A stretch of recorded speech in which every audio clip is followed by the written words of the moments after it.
Life is a winding road, no telling where it goes. Hey guys, Amber here with the Meeple family. So I wasn't really sure what to call this video. I kind of knew what I wanted to talk about, which is games you can solo. So I'm going to call it You Can Solo That. Basically, these are games that not only can I play with my family, groups, they're pretty easy to get on the table, but you can also solo them, and they have a solo variant, whether it's on Board Game Geek or actually within the game instructions themselves. So most of the ones that I'm talking to you about today are probably not new to you, but they're new to me. And you know what? I just love talking about board games in general. And this is another chance for me to talk about some games I am loving to play solo, even though maybe they were not intended to be that way. So the first one I have for you is really a small box game, and it is called Silver and Gold. You guys, this game is so much fun. So Silver and Gold is basically a flip and write. I just dropped everything on the ground when I opened the box, so if I'm in a different position, that's why.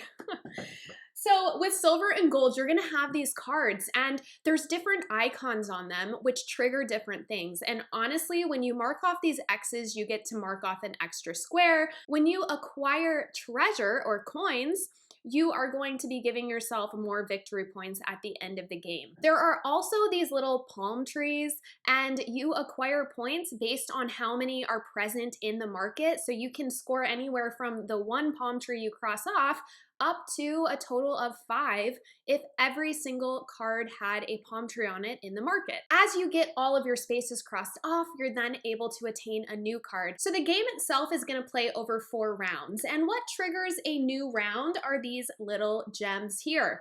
You have a really small selection of these little Tetris shapes that you're going to be using to know how many squares you can cross off on any given reward card that you have. So you're gonna be flipping over all but one of these cards. That kind of leaves that element of surprise, so you never know what shape will not come up that given round. So Silver and Gold is a game I can tell you, like, if I'm watching or distracted by something, like maybe a TV show, or my kids are watching something, or I don't know, I'm watching the news in the morning, this is a game I can get out and play because it's very robotic in the sense that I see a shape and I cross off that shape on my card. And I really like that. It kind of like keeps me busy. It's a puzzly game. The cards and the contents are like amazing material. Like, these are very resilient, and you literally just write on them and wipe them off, and it's so reusable. It's so easy to get to the table, and I love playing this solo because I can go so fast, and there's not these like long drug out turns. The gameplay is so quick. And what I typically do when I play is, this is your individual scoring card. So there's 4 of these, front and back. There's 4 of them in the box. So I will go ahead and play all 4, like 4 cards, and just see how high I can get my score. That's how I typically play the solo variant of Silver and Gold. Super fun game. It's not very expensive, and it's also a great game to travel with. This would also be a really easy one to just throw in your purse, throw in your bag, throw in your vehicle, and take on vacation with you as well. So that is Silver and Gold. Again, it does play from 2 to 4 players, but again, I play the solo variant. I think you can do that with basically any like flip and write, roll and write. You can always play it solo. But I really enjoy this one. It's also incredibly easy to teach. If you can identify a shape and know how to hold a dry erase marker, you'll do great at this game. All right, another one that you can play solo, and one that I really enjoy, is Sheepy Time. This is such a fun family game. I cannot say enough about it. I played it the other day with my husband and 2 of my kids, and we had so much fun. It's really simple for kids because it's basically counting and moving. I love playing this as a family, but I also love this as a solo component. The way that they have the solo variant set up is you are still basically playing to try to like outrun the nightmare that is chasing you. And it is definitely push your luck still. All those elements are the same. The only other element you're adding in is, because you're the only sheep on the board, you are playing through more cards. So every time that you need to draw, you are going to play a card for the nightmare, and it needs to be a safe card. meaning not a nightmare card. So as long as it's a safe card, you will draw as normal. But I have found that just having that one component changed really does push you through the deck faster. And I have had like runs of nightmare cards where it's just like the nightmare is 7 spaces behind me, and then all of a sudden he scares me and I'm knocked over and passes me. So things can change really quickly in this game, which is definitely where the push your luck comes in. And I have found the solo component to be just as enjoyable as the multiplayer version of the game. So Sheepy Time is really, really fun. I highly recommend it. What I like about it too is I do feel like you get that bang for your buck where it is an awesome family game. It's super easy for kids. Even if they don't quite understand all the elements of the game, like my 5-year-old can still play because he can count, he can move his sheep, he understands the concept that, if that nightmare catches up to him, it scares him, and if it catches up to him again, then he would need to wake up. All those elements are really easy for kids to process. Sure, their strategy level may not be as in-depth as some of the deeper dives you can take into this game, which is awesome for adults. So there is definitely some strategic play that you can have with Sheepy Time. I think the cover and the artwork is awesome. I love it.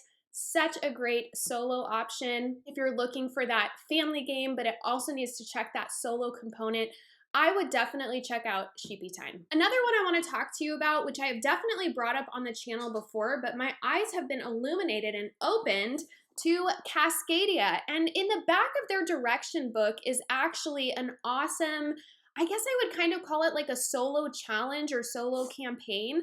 But basically they give you tons of different scenarios that you can play, kind of objectives to reach each time you play solo. I love solo like tile placement games such as Overboss, Calico, Cascadia, because the AI is so easy to work. You're basically just flushing out the market for the would it be the rightmost like set of tokens or tiles and replenishing. It's so easy and it's so fast. So I have been bringing Cascadia to my table so much more in the solo realm than I ever thought I would. There's something about, picking out, okay, this is the objective I'm gonna do. Let's say it's score, 85 points using the sea animal cards. So I will do that and I'll get it all out. And there's something so exciting about being able to check off that box or color in that icon when I've completed that task. Maybe that's just the absolute nerd in me. But when I found that in the instructions like last month, I was like, oh my word, this is so awesome. How did I not know about this? I had seen the Calico one, but I just really love Cascadia. I love the theme of it. It's just really beautiful. So to be able to get out and like have that challenge every time I play, one, be able to pick out my challenge, and two, if I'm successful, be able to, say that I've tackled that component of the game is just really fun. So if you haven't done so already, I would definitely check out the solo component. In the back of the rule book, you'll find this. Dive in, pick out your objectives, and just start ticking off the boxes. All right, let's keep trucking along here. So next I have for you Viticulture. This is an incredibly popular game. This was newer to me, and this is one I really do enjoy playing solo. I find it to be incredibly challenging. I typically start off on the easiest, and I still have yet to beat this game. I am obviously a terrible, terrible winemaker, but I'm working on it. I am trying to become a better winemaker. I think I have a long ways to go. But what I like about this game is every time I bring it out to the table, I'm always trying to, come up with a different strategy to do better. I really like the challenge of that. This is also such an incredible group game. So it's just, again, that versatility that it offers to me is priceless. I don't mind spending a premium dollar amount when I know I can play the game alone, but I can also play it with others. This isn't too hard of a game to teach either, which is really great as well. So Viticulture has its own AI deck, and it's basically like all you're doing for the AI is flipping over a card and having the AI worker just take up that place. So for me, that's super easy. I like the randomness of not knowing like where the AI is gonna be, because that has totally foiled my strategy more than once, where that AI ends up, being somewhere I need to be.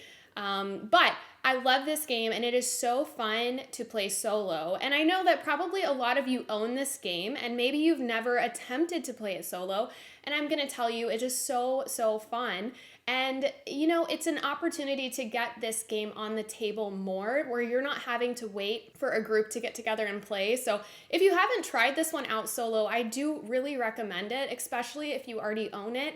It is a really easy AI. It's really fun, and honestly, it helps.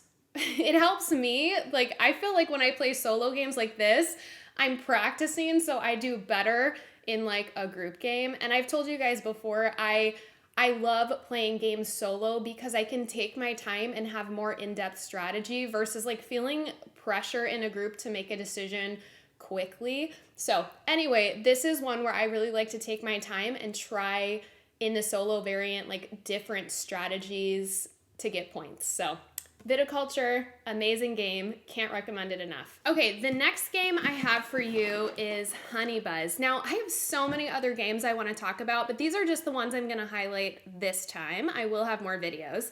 Honey Buzz, I love it. I love the theme. I love everything about it. This is one, so okay, when I go to purchase a game, one, I'm looking for, what is the word? Like, not a good deal, but versatility, right? Like, do I have to have 3 players? Is the AI gonna be just like, a nightmare to play? Can I play solo? Is it appeal to, my gaming group, which honestly is a variety of ages? Honey Buzz for me checks all those boxes. Here's the other thing I love about bringing games into my collection. I want something different.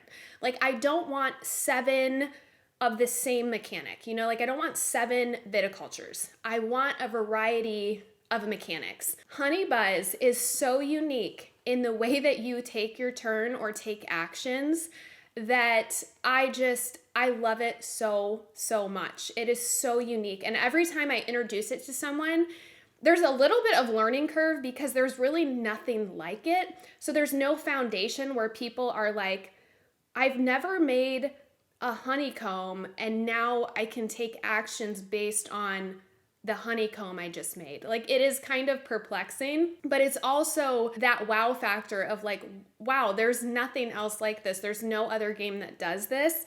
That is what I love about Honey Buzz. Not to mention that like the components, the insert it comes with, like, it is just above and beyond a really well thought out game, and it is so, so fun to play with my kids.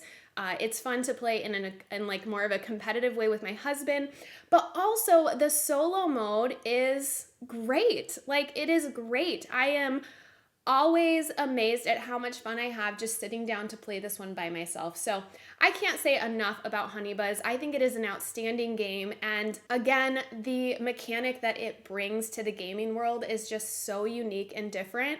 I think that's why I like it so much. Okay, so I feel like I don't want this video to get too long, even though I could probably talk about 30 more games with just as much excitement and enthusiasm.